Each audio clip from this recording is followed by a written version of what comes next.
This is from chapter 72 notes. It was sampling distribution of proportions. Bottom left-hand side, we left one blank.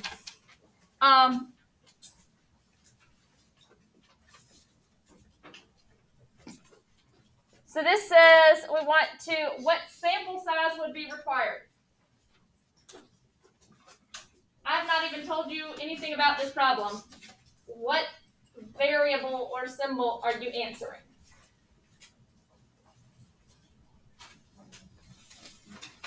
Little n.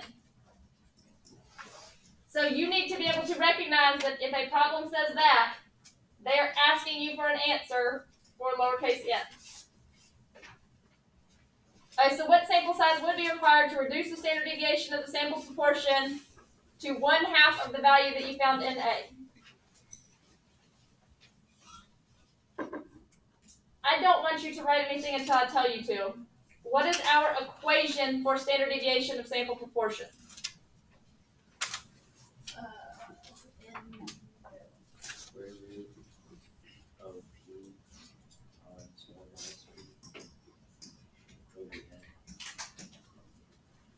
So essentially, we are going to take this equation and we have to solve for this piece. There are different ways you can do this. I'm going to start with the easiest one. If I am changing things here, the only thing I'm changing is your sample size. So whatever our P was is going to stay the same, right? I'm not changing that. So of that whole equation, this part is going to stay the same, right? So we'll call this one our old one. And then over here, we've got a new one. Well, this new one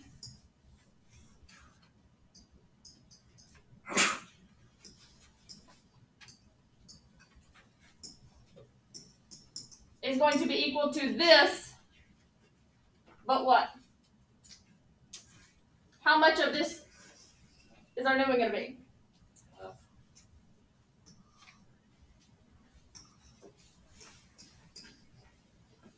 I better go with that. Alright, so I need to essentially solve for what's on the bottom.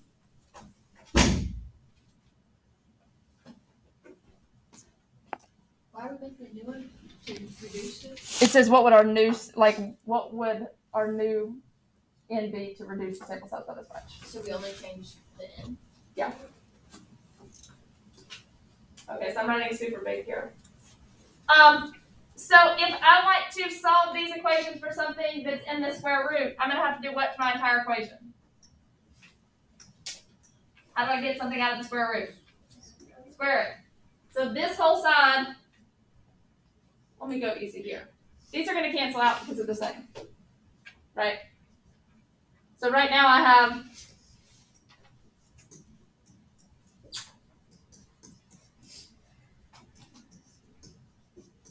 Is everybody okay with that?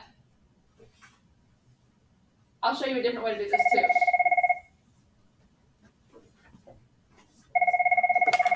Hello? Hey. Yeah, I think he just left. Yeah, I think he just left. Okay, fine. So to get rid of that, I square everything, right? So now here I'm just left with my sample size that was old. Here I'm left with what? 1/4, and here I'm left with. When you square it, why would you go 1 over it now? Huh? I haven't squared it. Those are the same, so I'm not dealing with it. Oh, okay. So can I put? Let me just look at this one.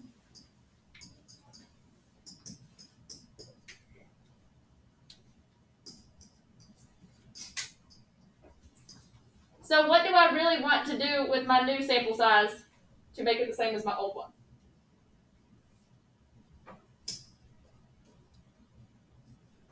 What kind of sample size does my new one become to make it 4 times? Do you see that? So, short answer here. How did I get 4? Squared it. So if I say I want to reduce the standard deviation by a third, how many are you going to multiply by? 9. And if you can understand that, then life is a lot easier, but some of you aren't going to be easy with that association, and that's fine. So let's go back and do algebra instead. So what was our standard deviation in our original standard deviation for this problem? Like look up 0.00. 0.00 what? 9. No, 1? 9. Alright, so we want to reduce that, we want half of it. So our new standard deviation is going to be what?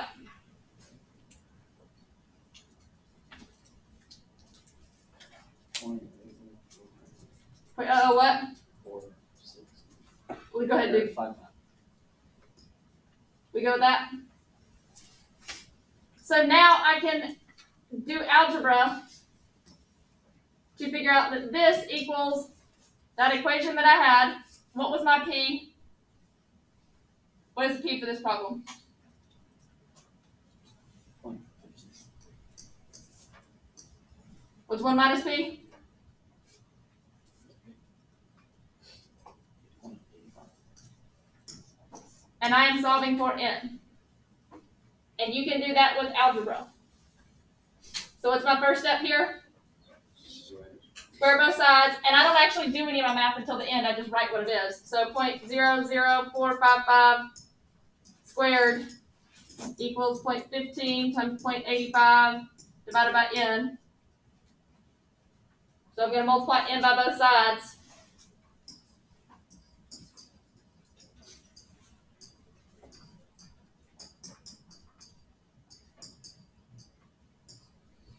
And I want n by itself, so now I divide by that.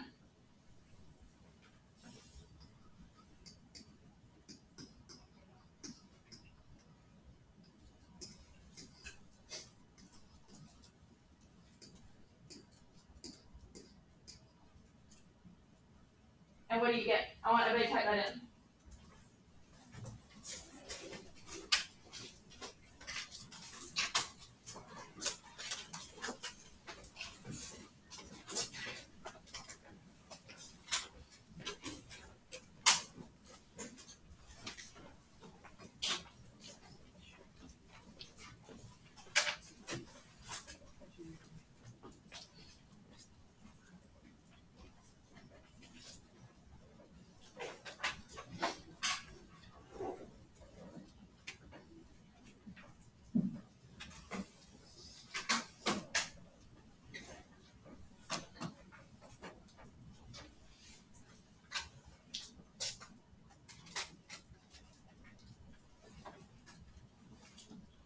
What do you get when you type all that in?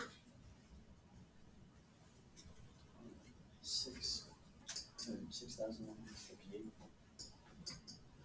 What actually is it exactly? 0.67648. That, like that. So, is 6,158 enough? No, because I need at least that much to reduce it by a third. I need at least a sample size this big to make it a third of the sample size. Or make it a third of the standard deviation. Half, sorry. I'm doing the third one. A half. What was our original sample size?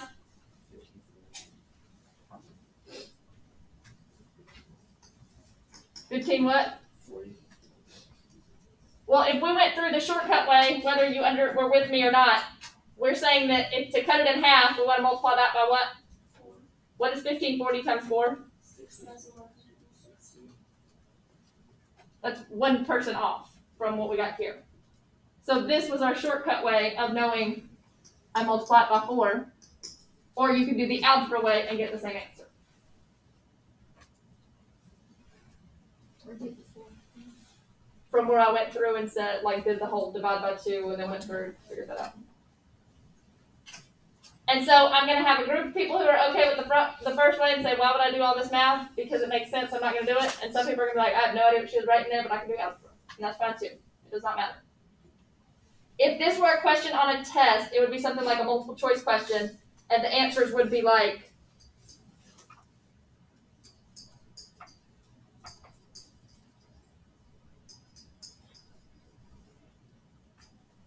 which is the first one that is big enough to reduce it to at least half.